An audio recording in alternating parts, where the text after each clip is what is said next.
excellence. Ladies and gentlemen, a big round of applause to welcome Ms. Thank you so much. Thank you so much, everybody, for being here today. Thank you, Taiwan Excellence, TAITRA, the media, and Elite, who actually had me here, I think a few weeks ago for a book event. A big hello to everybody. First of all, I have a book. It's my first ever book, and Elite holds it right now. So I thought I'd start off by introducing this book a little bit. And the reason why I thought I'd talk about a book is, well, we're in a bookstore, but also working on that book has given me so much respect for books itself. So this was the email from my publisher. This was March 31st, 2021, and the book only came out in April this year. So it took almost 2 years to put this together. So with all the books that I see here right now, so much respect. It's really a labor of love. A little bit about my background. So I am actually from Sabah. Is anyone from East Malaysia?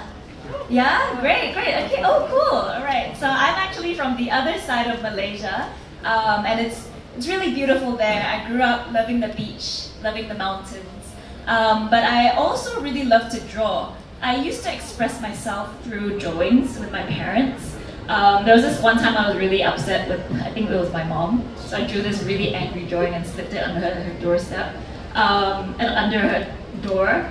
But eventually I grew out of that. I learned how to communicate in words. But I think I always loved drawing and loved graphics. But when it came to choosing a profession, my parents were like, no, like you're not gonna be an artist, you're probably gonna starve by the roadside. And so I chose to do architecture instead, something a little bit more practical.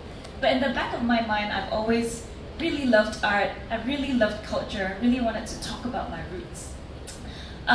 So after graduating, this was 2011, in 2012, I actually worked on a personal project that really changed my life. So today, if any of you have personal projects, if anything inspires you, do go for that. I'm sure that a lot of the products just now really started from a place of passion. So in 2012, I decided to do a series of portraits of famous Asian personalities. And one of those personalities is Jay Chou. I'm a big fan. I listened to him a lot in high school. And he has this song called 不能说的秘密. It starts off with him drinking 一杯冷咖啡, blah, blah, blah, talking about his ex-girlfriend. And I started drinking and thinking about it, got emo as well. And then I realized that, hey, maybe I can use objects around me to make art instead of painting. Because I studied architecture, I should know materials and scale and all that a bit better. So I decided to do, very kind of just casually, I decided to look around at the bottom of this coffee cup, and I decided to stamp it. And over, I think, 2 days, this was during a weekend, I turned it into a portrait of Jay Chou. You can actually watch this video on YouTube online. I also did like a time-lapse video. And then I posted it online. And but the thing that really surprised me, this was 10 years ago, the internet was very different back then. I had people from all around the world, from Norway to Africa and wherever, comment on the video, which went viral, and they said, oh wow, I've never heard of Jay Chou before, but today I went to listen to his song, and I was like, you've never heard of Jay Chou before? It's like, it just blew my mind. But Jay Chou was a big part of my growing up days. The amazing thing about putting your work online as well that I've learned as an artist is you never know who might see it. Even Jay Chou's friends might see it. So one of Jay Chou's friends actually contacted me. He's none other than Jackie Chan. And he said he really really liked the work, really liked the portrait. Would I be inspired to create a portrait of him as well for his 60th birthday? And again, it's on YouTube. So this was made of 60,000 chopsticks. So in all my works, I try to have a bit of an Asian flair, an Asian element. I still want to talk about my roots, so I wanted to use an Asian material. So I went to source a lot of chopsticks. I went to bamboo villages, worked with a village of ladies, because at the time I didn't really have a team. I didn't know how to work with like project management and all that, get a project done in two months, which was the timeline that was given to me. But I wanted to talk about this photo here because I was really nervous on that day. If you look at the videos and all that, it was very nicely edited and all. But I realized that the fun part of every project really so far that I've done is really the journey. And I didn't document a lot of that. I worked with 20 ladies for like 2 weeks to put this together. And we went out to like the bamboo forest to like pick up bamboo, to like cook together and all that. So after this project, I realized I need to document my work. So when you look at my book, in the initial projects, there might not be that much documentation, or the photos might be fuzzy, but eventually there's more and more photos, and I work a lot with photographers and videographers right now, because they really document my work really, really well. Okay, so the other amazing thing about putting my work online on the internet, it's really opened up, I think, borders for me, is that sometimes I get clients from all around the world, and it is an opportunity for me to travel. So one of the places I traveled to was Taiwan, and my mom came with me that trip. Sometimes I would bring my parents to come along with me. So I said, I have a project in Taiwan, do you want to come with me? So it was me with my mom. This was in Jofen, I think. So I was there to create a project for Chase Manhattan Bank. The client is actually American. So this was a 30-second TV commercial that was shown in North America for a whole year, including during the Super Bowl, which was pretty amazing. It's made of 5 different types of tea leaves, but we actually shot the whole thing in Taipei. We shot it in Taiwan because, and that's my assistant, that's actually not me, Taiwanese assistant, who became a really good friend of mine. So I asked the production team, I asked the agency, why are we, I thought we would be shooting this in Hollywood, why are we going to Taiwan? And they said that Taiwan is known for its entertainment industry. It's shot huge things like LiveXperience. It's leading in that industry. Let's go, and they have connections there as well. And sure enough, I worked with the production team there. It was very professional there. Taiwanese people are so polite and so nice. So it was a really great experience. At night, they brought me prawn fishing. I think if you've been to Taiwan, you'll be a local Taiwanese. Like my Taiwanese assistant and team, they love this activity, so they brought me prawn fishing. I think in 2 hours I caught one prawn. They caught a lot. And we barbecued it, which was really fun. They brought me to Ling Dongfang as well for beef noodles, which is really good. That's me and my brother. He came on that trip as well. We had a really good time. And of course we went to Jofen. So the reason I went to Jofen is because I heard that it inspired the movie Spirited Away. So I really wanted to see what that was like. It's one of my favorite movies, and it was really, really cool to be able to experience that. So before I moved to KL, so I moved to KL in the year 2020. Before that, I was kind of bouncing around a few different places. I lived in Australia and the US for a little bit. But when the year 2020 hit, of course, everyone knows how it went down, right? Everyone's plans had to change. Mine had to change too. So I moved back to KL, and I thought to myself, oh my god, I was really emo at the time. All my plans didn't work. So I decided to use myself as a brush to rethink what I really wanted to do, to rethink the way I create my art and my processes. I realized I really wanted my art to carry a message. It wasn't so much about different materials anymore, although I really enjoyed it. I wanted a strong message in it. This was a piece that I created during lockdown. It's called I Am Not a Virus, in response to racism in a few countries towards people of Asian descent. And these are actually real portraits of people who were assaulted, and newspaper clippings. So I do feel very strongly about my platform as an artist and the voice that I can carry. I also started to research on other really established artists that I really admire. This is American Taiwanese artist James Jean, who I really love, and I've always wondered how he creates so much work, such huge scales. He's very, very influenced by Takashi Murakami, who you probably might know, like the Smiling Flowers. As I researched more, I go, how do they have like 10 exhibitions a year? I realized that they have a team around them, which really makes sense. So I do think that the myth of like a single artist is, you know, it's great, it's romantic, but at the same time, as you grow, you do need a team around you to, you know, journey forward. So I thought, okay, with the savings that I have, maybe I should move to KL, rent a small studio in Zhongshan Building, which is the creative hub of KL, and hire a few talented local designers and artists. So I started with a team of 2. Now I have a bigger team, and I'm very grateful for them.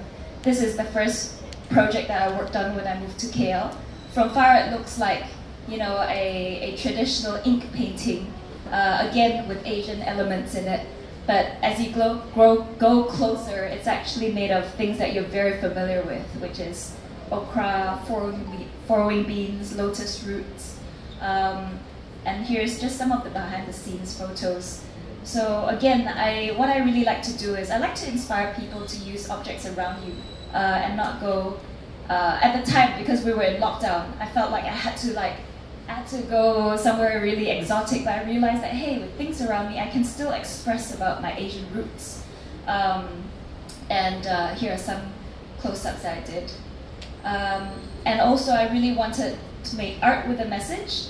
This was a collaboration with WWF to raise awareness of tigers in Asia. So before that, maybe this is obvious to a lot of you, but I didn't know that that tigers are only found in Asia. There are only under 5,000 tigers around the world now. This exhibition was shown in Singapore, and they invited, I think, about 60 artists from all around the world. I was very, very honored to be one of them. And they shipped me a giant sculpture of a tiger and asked all of us what we wanted to do with the tiger. So I decided that, again, I wanted to tap into my Asian roots. I looked into the unity knot and the line dance prop making, and I started to figure that out. And I went, hey, how can I use these elements to really express, to really show, to highlight awareness for tiger, how they're really threatened in the wild. I got to know, during lockdown, I got to know Master Xiao, who is based in KL. He is a lion dance prop making master, but his art is slowly kind of dying off because not a lot of people hand make this anymore. And I thought, if I could take these 2 elements and put together, maybe it could be a really cool concept. So with him, I tied the tiger up with the way he ties his rattan and bamboo to show that the tiger's encaged. But I also had all these little knots tied around it to show that Asian Chinese element, and it was shown in Changi Airport for a while. So that was pretty cool. Another memorable project that I worked on in KL is this cover for Time magazine, which was a huge, huge honor. I think when Time magazine contacted me, I was really shocked. Again, this was 2021 in April, during lockdown. And they asked, he was in lockdown too, the creative director of Time in New York. So it was back and forth talking, 9 a.m. his time, 9 p.m. our time. And he said, do you want to create a cover that talks about climate change? I said, yes, of course. And he said, do you have a team with you? Do you have a team of photographers and videographers?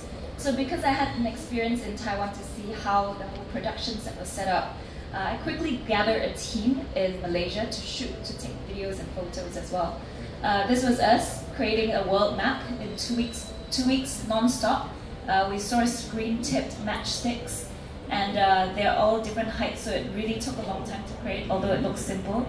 I told the team around me, there were 3 videographers, 3 photographers. I told them, you only have 1 try. If you mess this up, we're doomed. So they were very, very stressed out that day. But I think we did a good job, and we shot a lot of photos. And this is the entire team behind. Yeah, so full Malaysian team. Also glad to have a lot of experience working with production teams before this to be able to put it together. Finally, I want to talk about a really fun art project that I'm doing end of the year. It's something a little bit different. It's called 1000 Tiny Artworks. If you're around in KL in December, this is a really small gallery that I worked with 2 years ago. And we invited 100 artists to come in to create 10 pieces of artwork each at 10 by 10 cm. So altogether you have 1,000 artworks. And we're only selling each artwork at 100 ringgit only, okay? So there are some very established artists, there's some less established ones, but you find out who the artist is after you purchase the artwork and walk out and you flip around and you go, oh, it's so-and-so's art.